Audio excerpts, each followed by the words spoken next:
Okay, so in my last video I presented a camera that produces the largest negative in my entire camera collection. In this video I'm going the polar opposite and using the camera that produces the smallest negative from my entire camera collection.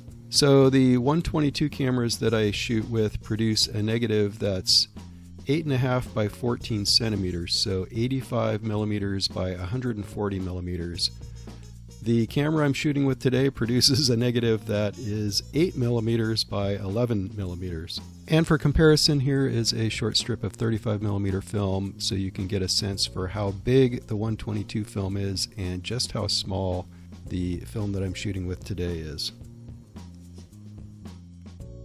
So the camera we're talking about today is obviously this fun little guy right here. This is a Yashica Atoron. And the Yashica Atoron was first made in 1965. And as you can tell, it is very, very tiny. So this camera is so small, it uses Minox film. And I believe it's one of the very few cameras that is a non-Minox camera that actually uses Minox film. So the images it produces are, as I showed you, quite tiny, 8 millimeters by 11 millimeters. So pretty much the polar opposite of the last camera that I showed on my channel, which was the Houghton's Ensign postcard size, which shoots 122 film, produces enormous negatives. This shoots Minox film and produces teeny tiny negatives. Now, consequently, the camera itself, as you can see, is extremely small. So it's a great camera for taking hiking, which is exactly what I did with it. It takes very little space, it's extremely lightweight, and this camera produces such small negatives that the lens itself is actually focus free, so you don't even have to focus when you're composing your shots. Now clearly when you look at the examples that I've shown, they seem to be quite grainy, which is not a surprise for such a small negative.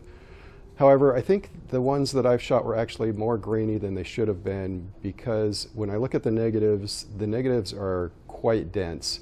So either they were all overexposed pretty significantly, or I overdeveloped them, one of the two. I kind of suspect that it might be overexposure, something to do with this camera, so I need to double check the shutter speeds on the camera and make sure they're working right. I think they might be a little slow, which is probably why the images were so overexposed. Now, using the camera is incredibly simple. There's a little tab at the end of the camera that you unfold like that. And then to cock the camera, you actually pull that tab out, push it back in. That advances the film and cocks the shutter, and then it's ready to fire. Super easy. The camera actually has a light meter built in. Unfortunately, the light meter on this camera doesn't work, but the way that you set this camera, there's a dial on the top of the camera. If the light meter were working, you would use that dial to adjust the light meter needle into the correct position, and then the camera would be automatically set. The advantage here is there's actually an EV exposure value setting shown right on that same dial. So the way I was shooting with this is I would take an exposure value reading directly in EV, and then you can just plug that in to the camera here, and the camera will, in theory, shoot at the correct aperture and shutter speed for that EV. Now, Yashica made this camera starting in 1965. I don't know exactly how many years they produced the camera, but I do know they came out with a second version in 1970 or 71 that had a lot more plastic on it and had a different type of metering. So I know that they were selling a camera like this at least up through the early 70s. Now the camera has some pretty neat features for being such a small camera. It does have the ability to take either 24 exposure, 36 exposure, or 50 exposure Minox film spools.